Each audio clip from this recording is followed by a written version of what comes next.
Hi, CASK community. Welcome back to the Roar, your one-stop shop for research-related and all other things happening in the CASK community. My name is Hitomi, and I'm very sorry that it's been so long since we prepared a Roar, but all good things underway.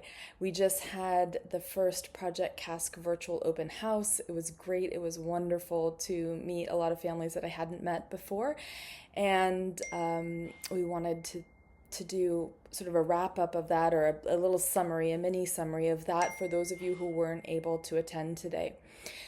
So I think the main sort of theme of the open house was the journey that it takes to develop a rare disease drug, a drug for CASK gene disorders, and where we are in that journey, the things that we've done to sort of take steps along that path, and why we've made the decisions we made and the timeline that these things take. So we kind of broke it down into 6 steps.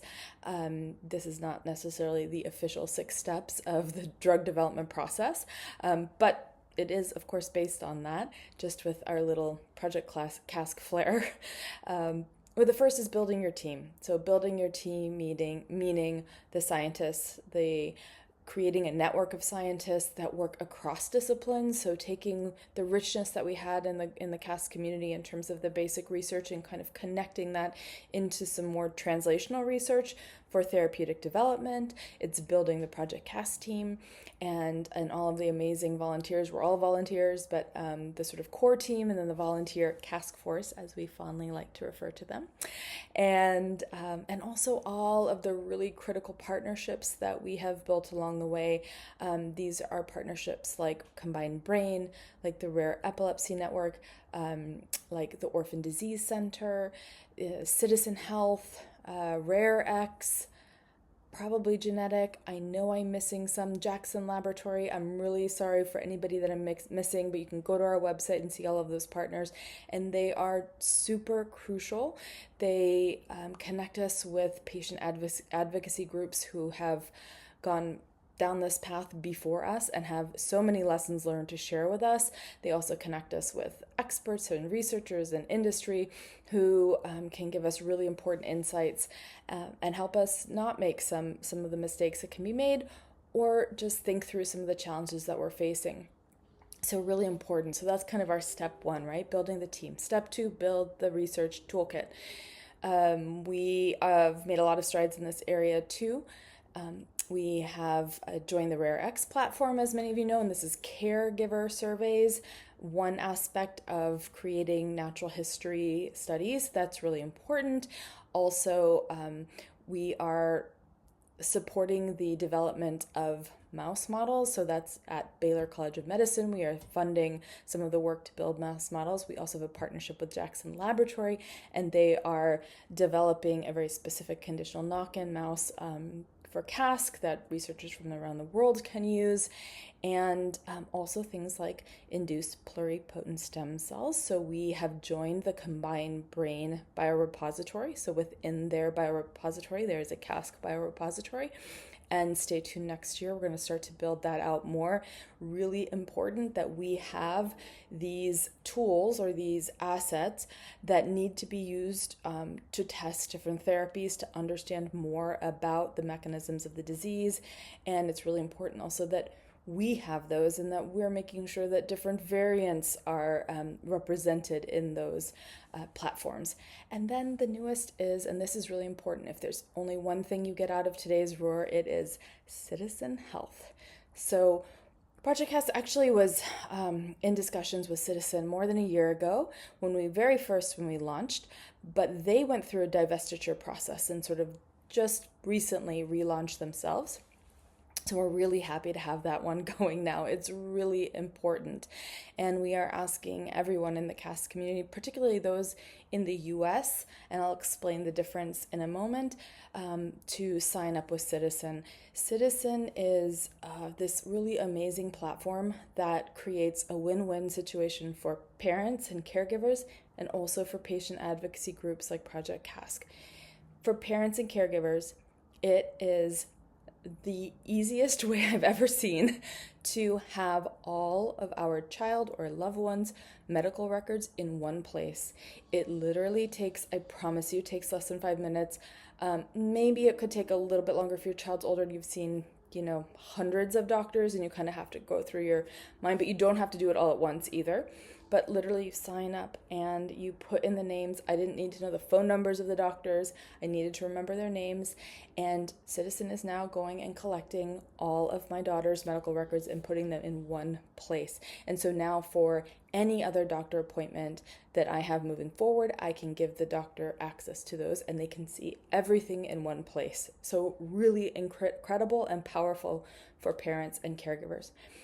They also then de-identify the data in those medical records and they do analysis. So can you imagine across all of the CASK patients that we hope will soon be in Citizen, they will analyze like what are the trends with our disorder, and really importantly, what is the progression over time? How does it change over time? And we're really fortunate in our community to have children of different, or people of different ages. And so we can really look at a long span of different trajectories of CASK gene disorders. This information is not only hugely interesting and important, it is fundamental for us to create a prospective natural history study and to get to clinical trial. We can't do it without this information, and this is the clinical data. So RareX gives us that amazing caregiver data. This is now all clinical data because it's medical records coming from doctors and other types of specialists. So please use the Project CASK link that is in our bio. It's on our website. And right now they have a giveaway going. So if you enroll by the 30th of November, and we are aiming as a CASK community to have 30 people enrolled by 30 November. Anybody that enrolls by that date will be in the running for a cubby bed from Citizen or through Citizen. So that's not coming through Project CASK. So Citizen, go find the link. I promise you it does not take long at all. It's very easy and it will be very empowering for you in the medical journey of your child or loved one, and it will help advance research too. So as I said, win, win, win. So that was step 2 still. Whew. 4 more. I'm not going to go through them all, don't worry. So studies to expand the understanding of CASK. Those are 2. One you've heard us talk about already, but I'll just say it again. It's the CASK-related epilepsy study with Dr. Asim Shahid at New York Presbyterian. This is now enrolling people in the U.S. We are in discussions to expand, but please, anybody with a CASK gene mutation and an EEG, you do not have to be diagnosed with epilepsy, but you have to have a CASK gene mutation and have an EEG, and you can enroll in this study. And again, it's going to be the first time that we have a really comprehensive understanding, if families enroll, that is, of epilepsy as caused by CASK gene mutation. So please consider, there's information on our website. And then number 2 is the prevalence study that we just announced recently. We have a wonderful video from Karen at GeneScape, Karen Malone, Dr. Karen Malone, who is the CEO of GeneScape. And we played it at the open house, and we will put it on our website shortly. They're just tweaking the quality of it. And it gives a really wonderful overview of what a prevalence study is, why it's important. The main thing to know is we always have this question of how common is CASK? How many people really have it in the world? What is the likelihood of people having it? And this is going to answer that question for us. And it's we should have the manuscript out in Q1 2025. And then the third is the natural history study that I mentioned. The digital natural history study component is with Citizen.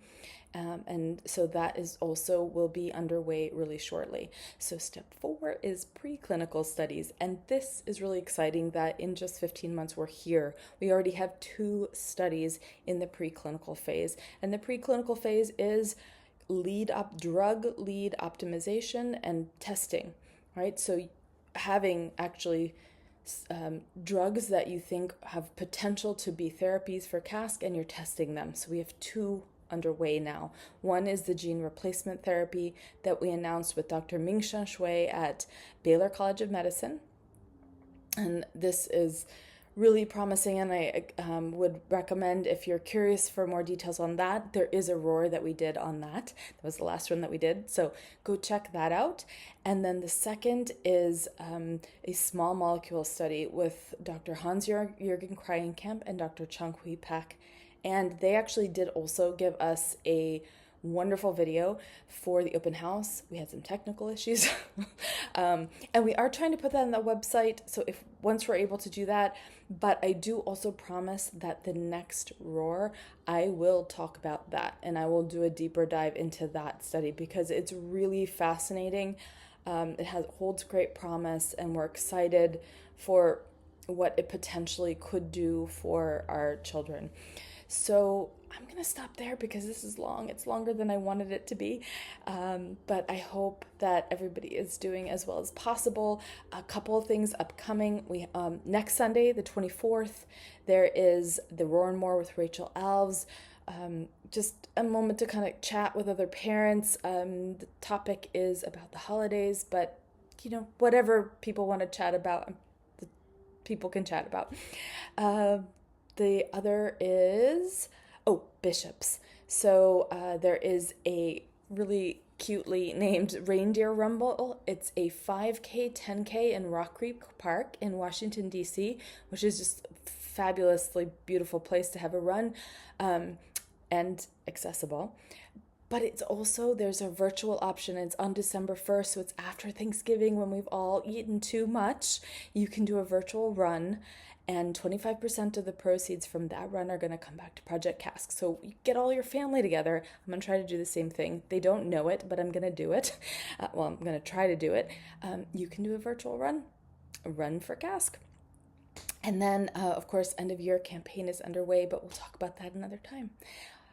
So until next time, keep kicking CASK.